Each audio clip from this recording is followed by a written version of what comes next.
Tim McCreadie waxed the field in what was a very rough racetrack down there in All-Tech Raceway, just a little bit west of Jacksonville in Florida. There was a huge hole in turn one. Then you got like multiple like ridges forming at the bottom of turns 3 and 4.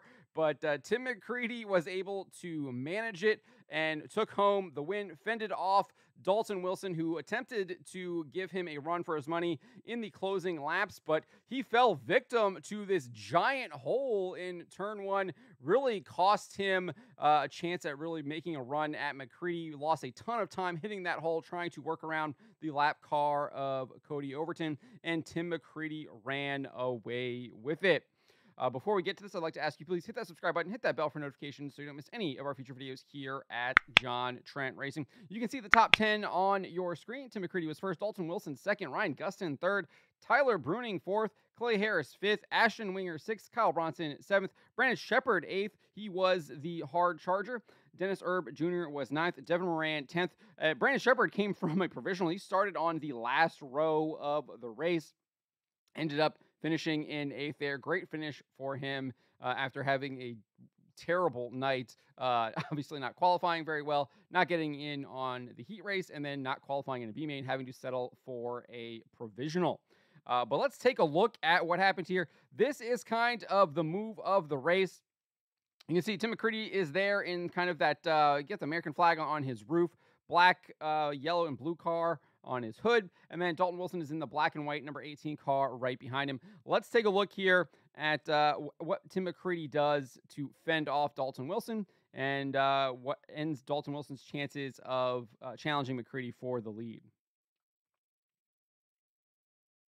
So you can see there's Cody Overton, the 96 up above them in that blue car. McCreadie gets around him, and then bang, right there, Daulton Wilson hits that huge hole. The whole car jumps up in the air. He has to woe it down, and he never recovers. Let's continue here. He woes it down right there and just never really kind of recovers. And McCreadie would never look back and move forward. And Wilson would really struggle trying to get around Cody Overton. So you can see, obviously, we saw how rough the race was there or the track was there in turn one. Here's a look at how rough it was in turns 3 and 4. This is 3 laps to go. McCreadie is just way ahead of Wilson at this point. He's lapping Tanner English, and he's about to put down Jonathan Davenport and Jimmy Owens. But you can just see how his car just kind of bounces up and down the track here.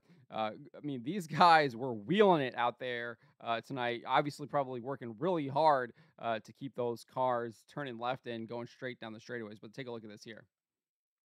Look at that, just bouncing all over. You can see the car wanted to take off to the wall there. He had to correct it. Just really good work here. And then he hits this hole. I mean, McCreadie would hit, like, he was hitting that hole. There was 2 holes up there. He was hitting those holes almost every time, but was really able to keep it going. Didn't really bother him. I guess he knew where the holes were. He was expecting them and was able to manage them. Obviously, just absolutely waxed the field. No one was really close to him and Daulton Wilson. It was a 2-car race for most of the race. We did have some big names exit early. This was a race of attrition. Mike Marlar exited on lap 24. Unfortunately, he would actually make it into the garage area, but they would throw the yellow flag. You can see him making that right turn into the garage area, but then they would wave the yellow flag as the leaders were coming right by. You can see McCreadie is right there coming by him. He's about to put Tanner English and Hudson O'Neal a lap down before that caution came out. But that would actually bring the field back together. I think he had I think him and Daulton Wilson had a 4-second lead over Ricky Thornton Jr. at this point, who was running in third. And you thought, okay, well, this is going to give Ricky Thornton Jr. a chance. He's going to do Ricky Thornton Jr. things. I think they should call him the closer rather than Kevin Harvick, because it feels like every time the end of the race comes, he's there. He's not only there, but he usually is able to win the race. That was not the case tonight. He just didn't have anything for Tim McCreadie and Daulton Wilson. In fact, with 9 laps to go, you can barely see Ricky Thornton Jr. up here on the right of your screen in his blue and orange number 20 RT. And I don't know. It's hard to tell what happens But you can see here, very slow coming down the coming off the corner there, and he would pull it into the pits. They would stay green, but his night would be over, and they wouldn't. We don't really see what exactly happened there, but his night was over. He did get into the wall a couple times in turn 2, so not sure if he did damage to the car there or if it was something there in turn 3 or 4 that did it, or he did it in turn 2. Not sure exactly what happened there. But that's how treacherous this track was. It was eating up lots of cars. Some of the top contenders retired early, including Mike Marlar and Ricky Thornton Jr. And then this is what Tim McCreadie had to say about the rough track in his Victory Lane interview with Flow Racing. Let's take a listen here. The whole getting into one. Did you ever have a concern about, one, maybe just leaving the ballpark, or two, knocking a tire or rear end out as aggressive as it was in that corner? No, I was watching Hudson and I thought, damn, he's gaining on me if he hits it right, so I knew that I better never move off that cushion because it just was so sticky all night.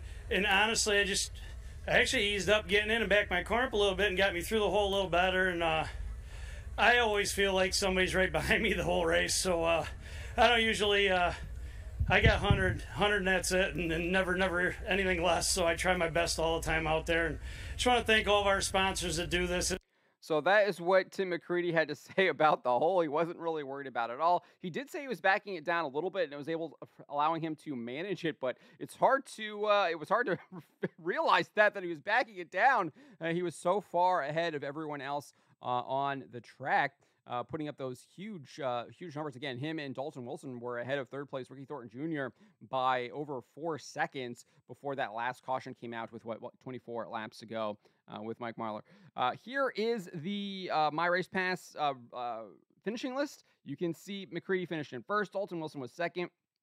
Ryan Gustin had a great run. He was running that top side really well, was putting up some really fast laps, was able to turn that into a third place finish. But I think he kind of got a little bit afraid of the holes there.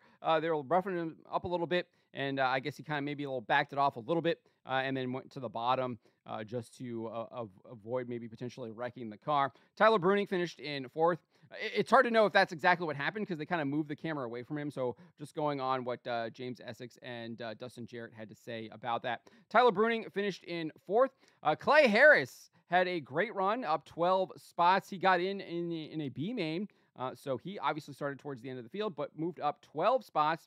Ashton Winger finished in 6th. Kyle Bronson in 7th. And then, as I said, Brandon Shepard up 19 spots, finished 8th. He started on the last row of the race, moved up 19 spots. Obviously, attrition helped him with some of the guys that were ahead of him dropping out. Dennis Erb Jr. finished in 9th, and then Devin Moran in 10th. Hudson O'Neal, who, as we saw, was about to go a lap down with 24 laps to go, managed to salvage an 11th place finish. He also had to take a provisional, did not get into the feature events through the heat races nor a B main. I think he had an issue in one of the heat races. He actually exited early, so I'm not sure if there was like a mechanical issue with that car or whatever, but he was able to salvage an 11th place finish. So kudos to him and his team for achieving that after a rough night. Jimmy Owens 12th, Chris Madden 13th. JD finished 14th. He's probably happy to get away from All-Tech. Did not have a very good time at All-Tech. Struggled last night, and then struggled again a little bit tonight as well. Tony Jackson Jr. He finished in 16th. Cody Overton. He was up. I guess he was down 11 spots. It looks like is what he's saying there. So he was definitely fell off the pace late in the race. And then Garrett Albertson up 10. He took a provisional as well, struggled in the qualifying and heat races, and then didn't get in through the B main. And then Ricky Thornton Jr. obviously exited, was multiple laps down, and obviously lost 9 positions, finished in 19th. Blair Nodorf was 20th, Max Blair 21st, Earl Pearson Jr. 22nd, Trey Mills 23rd, Tyler Erb 24th. Erb was seemingly running a really fast time. Not really sure what happened. They said he was climbing up. We never really got to see him on the camera, so not really sure what happened. I know he had a really fast car in the B main. He just kind of came in late, but he wasn't able to actually qualify, so he took a provisional too. Obviously, starting back there at 24th, didn't and finished at 24th. So not really sure what happened. Obviously, again, probably a victim of the rough track. and attrition. And then Mike Marlar, 25th, Ethan Dawson, 26th, Spencer Hughes, 27th, and Dylan McCowan was your first out of the race in 28th. So fun race. Was really rough track. It was great to see kind of just how these guys were wheeling it. You saw some of the best drivers out there fall off due to the attrition, and it just kind of shows just how good Tim McCreadie was. He was able to manage that really rough track and just kind of wax the field. Really impressive. And if he gets things clicking moving forward, you know he is going to be a threat for that Luke Soil Late Model Dirt Series race to the championship and the championship. But those are kind of my thoughts on the matter. I was excited about it. It was a very entertaining race. It's unfortunate that the track got so rough and we had so much attrition. But hey, those races happen. That is what happens here on these dirt late models. And it was highly entertaining. And we got to see a bunch of other guys up there in the front mixing it up and racing for the win. But let me know what you guys make of what you guys made of this final race at All-Tech during the Florida Georgia Speed Weeks. Let me know in the comments below.